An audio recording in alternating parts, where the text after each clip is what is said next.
to hear from you is your perspective of youth and mental health and anxiety and depression. You've been an educator for 35 years. Yep. So you've seen a lot. And I'm just curious what you've noticed in terms of change in young people. Well, initially when I started in education, kids just came to school and they, teachers taught, and, their information was just shared, and students sat in rows, and the expectation was that they should just sit quietly and do their own thing and pay attention, and everybody was taught the same way. And what I've noticed with students over the years is that they have progressed. And we, in research as well, we have noticed and seen in our classrooms that children learn differently, as well as adults do. And we hear differently, and we see differently, and we can express ourselves differently as well.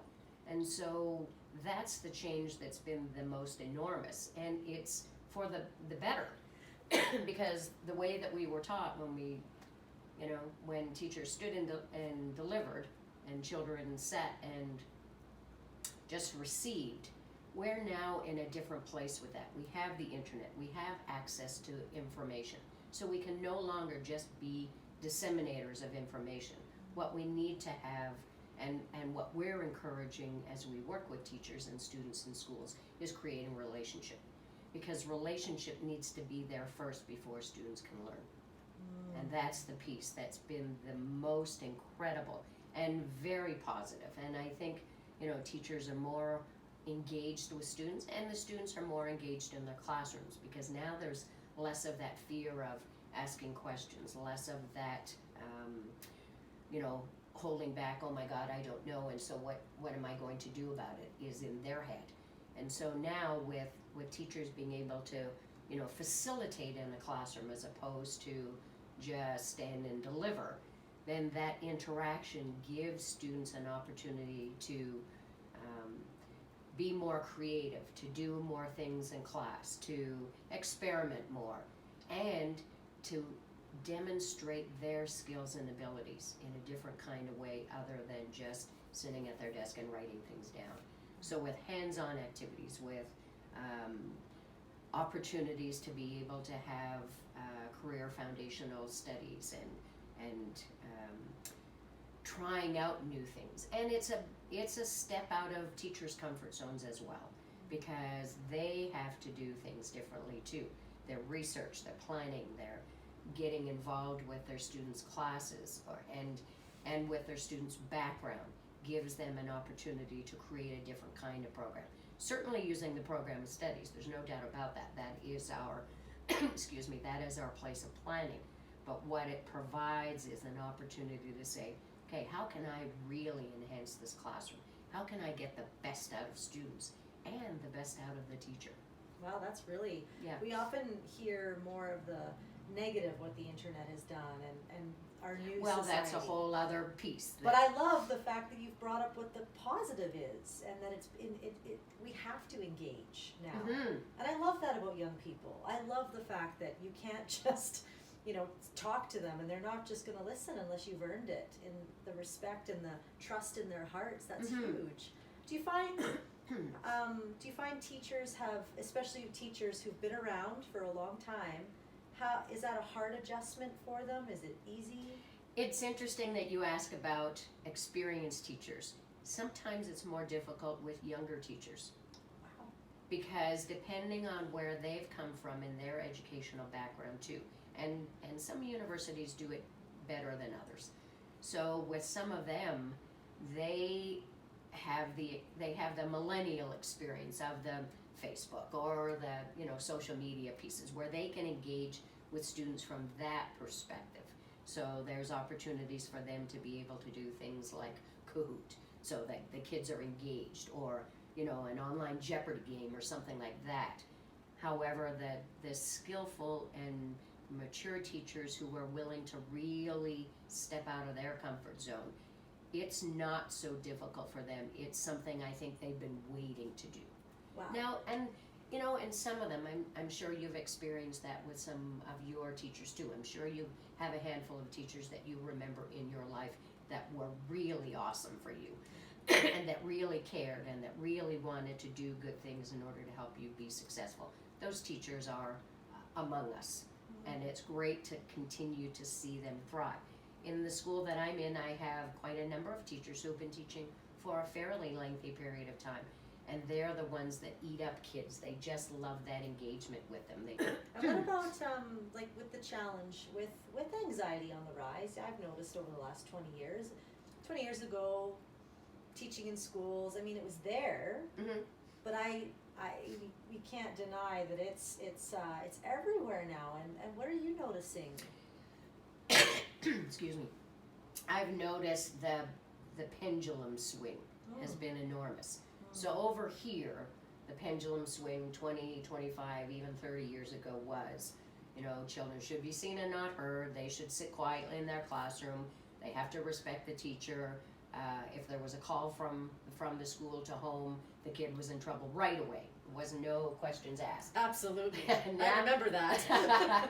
And now we've come way in the other perspective. So we need to find some balance in between. But now we're way on the other end, where kids are sort of part of conversation in the household. So they hear bits and pieces of things, or they hear their parents, you know, because of the financial situation at the moment, just the economic situation that's upon us, and the frustration and you know, some parents not having a job, transition times, people are getting to a retirement age, there's lots of stuff going on, and kids are hearing bits and pieces of that.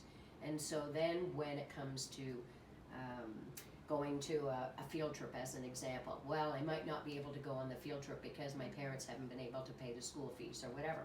In the schools, we want the students to participate, so we're going to do whatever we can to help support them and pay for that, you know, that activity or so on, because that's part of their learning and the experience that they get. However, what happens with that is those bits and pieces that the students are hearing or the child is hearing at home now becomes layers and layers of anxiety that they bring to the classroom with them. They don't know how to share it. They don't have the experience or the strategies or the skills to be able to deal with it. And then it just makes them collapse. So they either don't engage with their peers, or they sometimes become aggressive because there's just too much going on in their little bodies and they just want to take it out on somebody. Yeah. So we're still dealing with all of that. So it's not a cut and dry kind of situation, but it's one where we want to be able to help support parents too, to have those conversations, because sometimes they don't know about it either. No. They have no idea of the impact of what's being said at home that's on their children. Yeah, isn't that the truth? So what would you feel would be really important in education going forward regarding mental health? I think more of a combination of having conversation, courageous conversations with parents and their children, and giving the parents an opportunity to ask different kinds of questions, and being able to just provide them with that opportunity. Because I think what ends up happening is parents have a place where what they've been taught and their personal experience from their own parents. And sometimes what ends up happening is that becomes the way that parent parents. And it's not good or bad, and it's not a judgment, it's simply an observation.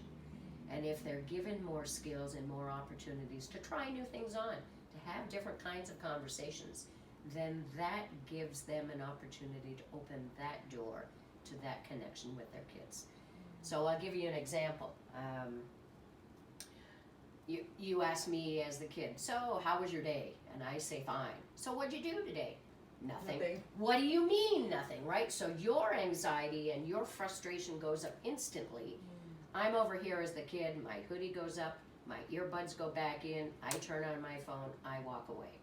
I'm frustrated too, and I really love you, and I know that you're frustrated too, and you really love me, but I'm waiting over here for a different kind of question.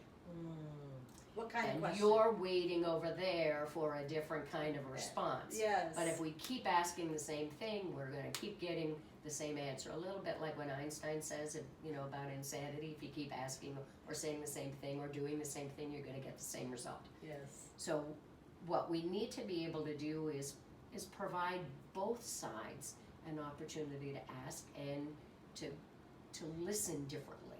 Yeah, no, I agree.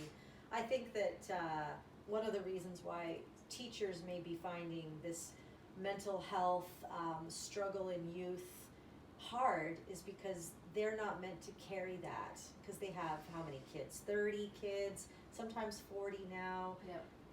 It really does have to be the village, doesn't it? Yes, because the teachers can certainly provide a perspective from what they see during the day, because they have these kids for a long period of time in the day, and they're trying to work through the dynamics of an entire class. And that's one of the things that I've noticed in the 35 years too, is that the dynamics in the classroom have changed exponentially. We have kids in classes who might be, let's say we're looking at a grade 5 class, just to give you an example. We might have a couple of kids in that classroom who are really only capable at that moment in time of being at a grade 2 level in reading or writing or anything. And then we have kids over here who are high flyers who might be reading or comprehending or doing work that's outside of that grade 5 class. And then we have special needs kids, and then we have kids that come from a variety of places and spaces in the world with challenges in language, because might not be their first language. So that teacher has to plan for all of that, and in the meantime is picking up the vibes from the students in terms of, do they need a little help? Do they need some support? Their cat might have died, or a grandparent might have passed away, or it's just past a holiday like we've just experienced, and the family the family unit that they've had over the Christmas holidays is now gone back to where they live. And so those pieces of departure or anxiety or crisis or grief or any of those elements, or PTSD, because that's huge. Those elements can't be carried alone by the teacher, but we're training teachers more to be aware of those things. It might be abuse that's happening in the home or with someone in their family.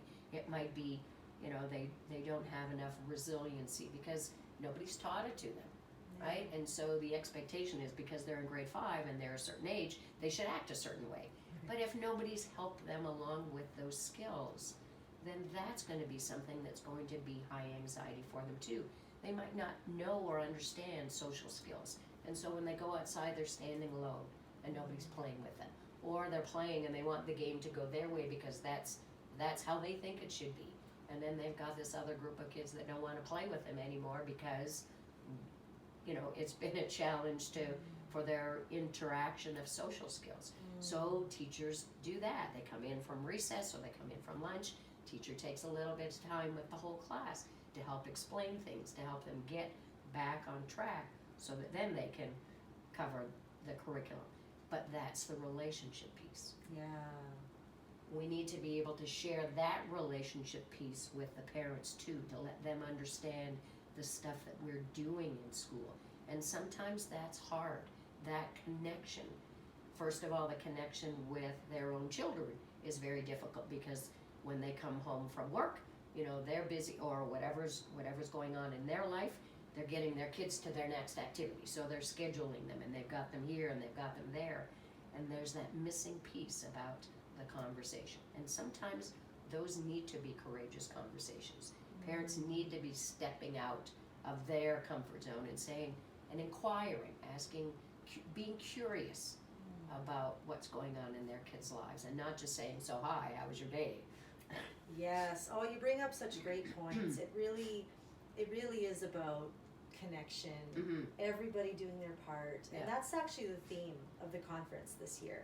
That's what came out of last year's conference. In our incubator, everyone had a chance to share, like they will this year, about their context with mental health. And then after that, we had everyone share what was common that was shared in your circle, even though you're a teacher, a student, a CEO, a nonprofit leader, what was common? And what came up was disconnection. And so it's very interesting that this is what you bring up. Dr. Jody Carrington, this is who's starting our day, and this is what she talks about. This is how we're starting our day. And so what a good final thought from you be in regards to how can we better connect with young people? What are they really needing from us as adults, as teachers and parents? What do they need from us? We need to ask them. Oh, that's so good. Well, that was easy. We just need to ask them. We can't just assume that we know what's going on because they're 12 or because they're 18 or because they're 6. We should know everything.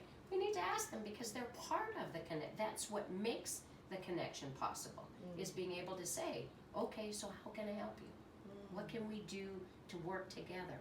Sometimes they won't know exactly, but if you provide them with an opportunity to have some choice and to have some voice in that conversation, then that's what will help them move forward. And that, in general, will help to reduce anxiety all the way around, because parents don't do it either. We don't know. They say, so how are you doing? I'm fine. Right? And you get to see the facade of the house, and you get to see the facade of, the life is grand.